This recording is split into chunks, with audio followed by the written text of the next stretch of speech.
Ainda não temos ninguém a nos assistir. Eu sou a Dionilda da Graça. Eu sou a Cássia Clemente. Olá. E hoje vamos falar sobre exploração sexual de mulheres. Sim. Cássia, explica lá o nosso objetivo. Por que nós decidimos hoje falar sobre exploração sexual de mulheres? Qual é a nossa base assim, de discussão? E depois entramos logo. Ainda não temos pessoas, mas podemos já... Sim, claro.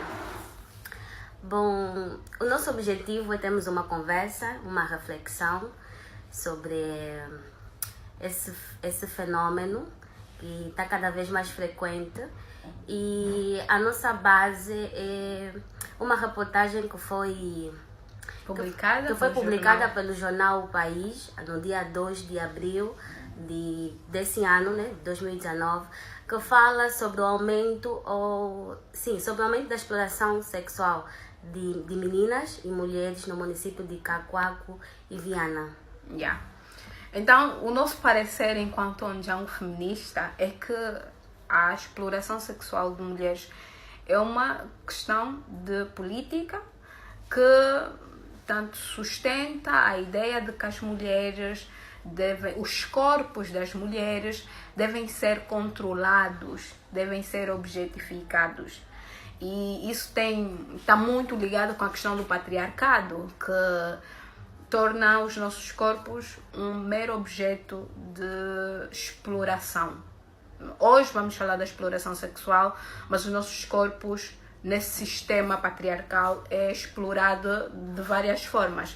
Então queremos aqui dizer que isso é uma questão é um crime, daqui a pouco já vamos avançar o artigo do Código Penal que diz de que crime se trata. Mas por agora, Cássia, não me deixa falar sozinha, né? A Cássia vai explicar um pouquinho como é que isso se dá. Sim. E também por que nós estamos a falar que essa questão de exploração sexual da mulher é uma questão de política que está muito relacionada com a questão do patriarcado e também do capitalismo. Mas isso depois vamos desenvolver ao longo da nossa conversa. Olá, Manuela, tudo bem? Olá. Muito obrigada por estar aqui no nosso Onjang Responde e vai mandando as suas perguntas, o seu contributo. O Onjang Responde é precisamente para isso, para podermos interagir sobre uma questão que nos afeta a todas enquanto mulheres e a todos enquanto seres humanos. Ok. Yeah. Sim, dizer que exploração sexual é quando o indivíduo obtém lucro financeiro por meio da prostituição de favores sexuais a partir do corpo de outrem. Então, essa é uma questão, como a Dionilda já avançou, é uma questão de política, é uma questão do patriarcado e é uma questão também capitalista. É uma questão política porque acreditamos que todos os sistemas de exploração se alimentam das vulnerabilidades sociais. Só para avançar, que nessa notícia que nós estamos a usar como base, o que inspirou essa conversa, as denúncias foram feitas a partir do município de Cacoaco e Viana, que são municípios vulneráveis e que têm uma grande população, principalmente de jovens, meninas e meninos, e que também tem um índice de pobreza muito grande. Então, já começamos a ver agora como é que se relaciona a questão política. A questão patriarcal, por quê? Porque também nós acreditamos que o sistema lucra, né, a partir do corpo das mulheres, a partir dessa exploração, desse abuso do corpo das mulheres. E outra questão que a Dionilda levantou, também a questão capitalista, que também está muito ligada à questão do lucro, da venda do sexo, dos corpos a partir de sexo e de outros favores desse cariz sexual. E não só, né? Porque se calhar dentro também conseguimos ver outras modalidades, mas é sempre nessa questão da base da exploração do corpo e da sexualidade. Cássia, falaste de vulnerabilidade, né? Para nós entendermos mais uma vez como é que nós, mulheres angolanas, mulheres e meninas angolanas, estamos inseguras, né? Nas ruas, em casa, não temos um espaço seguro para podermos ficar à vontade. Então, meninas, mulheres são raptadas nas ruas e às vezes mesmo em casa para sustentarem esse mercado sujo, desculpa, mas essa é a expressão, Sim. que é o mercado de sexo, né? Que é o mercado de sexo, e também aqui falar um pouquinho da questão do tráfico, não, mas é da prostituição esforçada, porque essas meninas, na matéria que nós lemos, essas meninas são precisamente raptadas para serem exploradas sexualmente por pessoas, homens, de 40, 50 anos e mais. Essas crianças são dopadas, são drogadas para poderem então desenvolver esse estado de dependência em relação às drogas e também ao agressor e facilmente serem manipuladas para este mercado. Então, mais uma vez para dizermos que é uma questão sim de políticas, é uma questão que deve ser vista para que as mulheres e as meninas estejam em espaços seguros. E esses espaços seguros são a casa, a rua, os espaços públicos e privados que não estão a ser seguros para nós, né, Cássia? Sim, sim. O que nós entendemos, não somente a partir da matéria, mas a partir de algumas investigações, né, pessoais, é que a exploração sexual funciona como um sistema. Então ela não age de forma isolada. Sim, ela quase sempre, conforme já estava adiantado, se alimenta de vulnerabilidades ou então de aberturas que o próprio sistema dá, que seja o sistema político, econômico, social e por aí afora. Nós temos bairros que não há uma presença ativa da polícia, por exemplo. E então nós temos a delinquência muito alta também por causa do nível de desemprego. Nós temos a pobreza que faz com que muitas mães ou muitas famílias não tenham como se sustentar, ou então tenham que sair à busca do pão e deixam meninas muitas vezes sozinhas em casa. E essas meninas estão vulneráveis também, porque um bocadinho da matéria traz que uma das formas dessas pessoas aliciar essas crianças para depois raptar é através dos presentes, é através de, às vezes, dinheiro ou comida, o que mostra um nível, né, de fragilidade ou vulnerabilidade em que estão expostas essas crianças, que por causa de um prato de comida que muitas das vezes não há em casa, elas depois são extraviadas para outro tipo de lugares e vão alimentar esse sistema. E também vimos que os abusos, de uma forma geral, o abuso sexual, também não é isolado. Ele quase sempre usa o subterfúgio a outro tipo de abusos, como os abusos psicológicos, né, a agressão, o abuso físico, a questão também do poder. A questão também do poder, da impunidade, que se calhar vamos avançar para um bocadinho mais tarde. Então nós temos todos esses sistemas e os exploradores ou os predadores tentam abusar ao máximo a vítima para que depois também seja mais, ou então tornar ao máximo dependente através da dependência química, que são as drogas, para que depois elas possam servir melhor os clientes, estou a colocar aqui com mais aspas, os clientes, e que também aprendam a lidar com a violência, porque também as pessoas que vão para esse mercado, os consumidores, também são pessoas muitas vezes violentas e narcisistas, e é uma tática que os exploradores usam para preparar já a vítima depois de suportar a violência a partir do consumidor. Olá, Emily, e olá a todas as pessoas que nos estão a assistir. Bem-vindos e bem-vindas. Olha, mandem-nos as vossas sugestões, o que é que vocês também entendem sobre a exploração sexual de mulheres e meninas.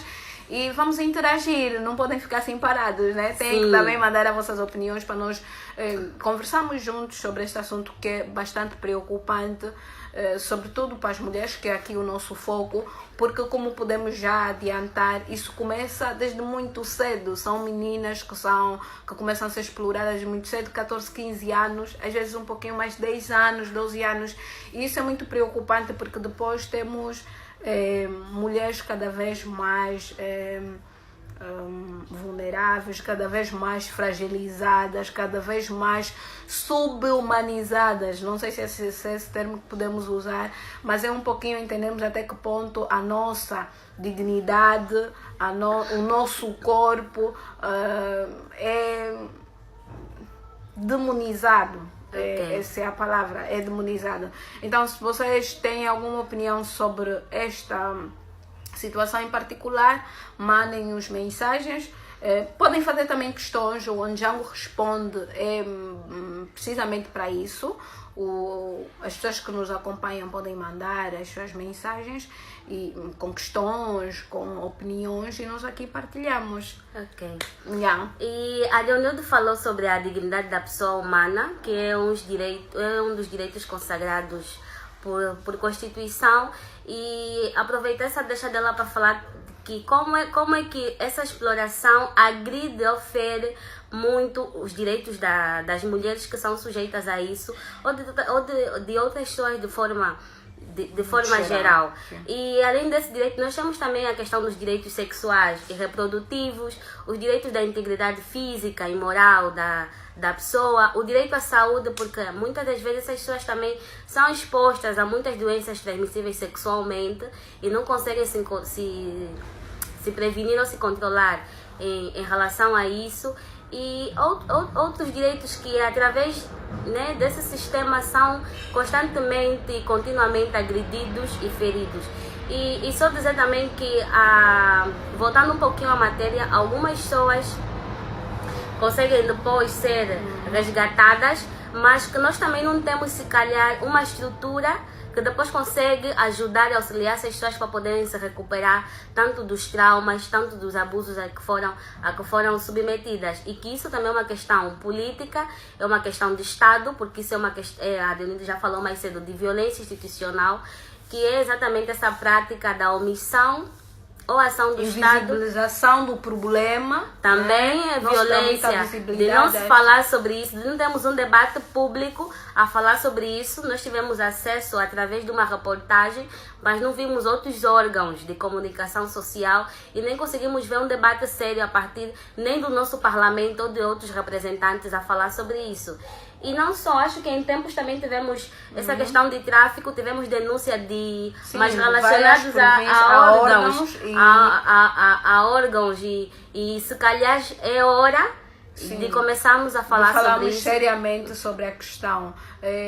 Acho que foi, não sei agora se era a Cunena que apresentou aqui casos de exploração, de rapto e com exploração de órgãos humanos, e que tivemos disse entre a denúncia das pessoas e o comunicado dos órgãos competentes a dizer que não e não sei o que, não sei o que. Então precisamos de olhar para essas questões com olhos de ver e, obviamente, falarmos com propriedade dessas questões que acontecem no nosso país. Então temos que... Os números, eu ia dizer, não são muito... São importantes, mas se acontece com uma pessoa é uma pessoa e todas as pessoas merecem proteção. Não pode ser porque aconteceu com uma só pessoa e nós, não é só uma pessoa, é um caso isolado. Não podemos invisibilizar o sofrimento de qualquer pessoa que passa por essas questões. Pois é, a Manuela está a falar aí o posicionamento do Estado. Manuela, é disso que nós estamos à espera, que o Estado se pronuncie, que o Estado diga qual é o ponto de situação da exploração, do tráfico de órgãos humanos, da exploração sexual das mulheres e das meninas. Ainda não temos, Cássia, não sei se sabes, mas ainda não temos um posicionamento do Estado sobre isso. Eu saiba, pelo menos. Ok, e é importante que o Estado tenha esse posicionamento, porque esse posicionamento nos dá mais ou menos esse panorama de situações que vivemos aqui em Angola. Sim, e só para dizer, falando um pouco dessa questão desse posicionamento, que iria mesmo desde o mapeamento, estatística, o debate público e vemos como é que tá essa situação, a se calhar outras ações, porque na reportagem quem cedeu um bocadinho dos dados foi o projeto SOS Criança. Sim. E que penso que deve ser um projeto da sociedade civil e então tem uma colaboração com o Estado, porque muitas das vezes não consegue dar tratamento a determinados casos, então tem que encaminhar.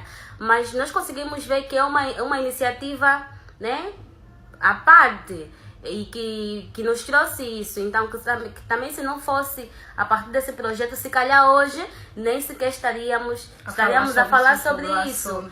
Então, se calhar são iniciativas paralelas que estão a nos trazer um pouco de dados e eu não conheço nada oficial a partir do Estado. Ok. Agora vamos falar, e acho que os 5 minutos já se foram. O Onjang Responde é assim um programa bem prático e pequenininho. Temos no máximo 15 minutos, mínimo 5 minutos. Então, para não terminar o nosso tempo sem falarmos da questão do novo Código Penal, que trata dessas questões de crimes sexuais, é o artigo 192, né, Cássia? Sim. Fala, criminaliza essa questão. Sim. E a pena vai de 2 a 10 anos de prisão. Então, se tiverem conhecimentos de pessoas que vivem nessas condições, denunciem. É crime e essas pessoas podem responder em tribunal e serem condenadas. É verdade que esses problemas não se respondem só com leis, mas as leis têm a sua importância e dizem muito na questão de, não ia dizer prevenção, mas de atuação em relação a quando o Estado quando o caso já está avançado. Se uma pessoa já foi raptada, então já muitos sistemas de proteção já foram violados e a permitir que depois a pessoa fosse exposta. Mas, né, sobretudo, também queria dizer que, apesar, nós temos leis muito bonitas e temos até muitas leis, mas nós temos uma deficiência no sistema que muitas vezes não permite que essas leis funcionem. Só para falar que nos últimos tempos, pela atuação de alguns órgãos, um descrédito a partir das instituições que deviam fazer alguma coisa, as pessoas não começam mais ou começam a perder a fé a essas instituições. E que essas denúncias que nós temos a partir desse projeto foram feitas por familiares, por pessoas próximas que não foram à polícia ou não foram a outros órgãos, mas foram à direção desse projeto que tinha uma base de denúncia, e foi assim que nós conseguimos chegar a esse número e a esse problema. Então, apesar disso ser competência do Estado e de ser uma violência, não haver ações ou políticas públicas que não apenas dão um tratamento depois, mas que previnam, né? Porque nós não queremos que ninguém passe por isso. Não estamos a pedir que as pessoas sejam resgatadas, ou não estamos só a pedir que as pessoas sejam resgatadas e dê um tratamento depois justo para que a pessoa possa se recuperar e viver, mas estamos a pedir que todos os mecanismos de segurança funcionem, para que elas não precisem, ou para que ninguém precise cair na mão desses predadores. E se calhar chamar também a atenção de forma individual a todos nós, porque foi através desse projeto que nós estamos a falar sobre isso, e porque achamos também ser importante, porque o Onjang também se posiciona em relação à violência contra a mulher e aos direitos sexuais e reprodutivos, especificamente para esta temática que estamos a tratar. Mas além das denúncias, né, conseguimos, se calhar, nos nossos bairros, nas nossas comunidades, criar alguma base que possamos controlar nossas crianças, as nossas adolescentes, que possamos ver as suas estranhas e, sei lá, alguma coisa, mas que, porque o nosso Estado demora para responder. Então, queria fazer esse apelo para que nós também vejamos alguma ação que nós possamos fazer para proteger os nossos. A Manuela diz que não basta termos leis, precisamos de ter leis que respondam de forma eficaz esse problema. É verdade, Manuela, eu estava aqui a Cássia a dizer, as leis têm a sua importância, mas essas leis têm que responder de forma eficaz a esses problemas que nós, mulheres e meninas, enfrentamos todos os dias nesse país. Então acho que o Onjang Responde hoje vai terminar por aqui. Na próxima edição, sexta-feira, 18h30, voltaremos com mais um tema para discutirmos. Deixem aí os vossos comentários, metem aí o adoro no vídeo, partilhem com vossos amigos. Sim. E pronto, na próxima edição poderemos responder as questões que vocês fizerem. Querem saber alguma coisa sobre o Onjang feminista? Perguntem. É só deixar lá nos comentários e nós responderemos. Nós Onjango Feminista, eu, a Cássia, a Pamina, todas as manas do Onjango, vamos nos apropriar desse espaço para podermos falar diretamente consigo. Olá a todos e a todas, e o nosso Onjango Responde fica por aqui. Muito obrigada a todos e boa noite. Tchau, tchau. Tchau, tchau.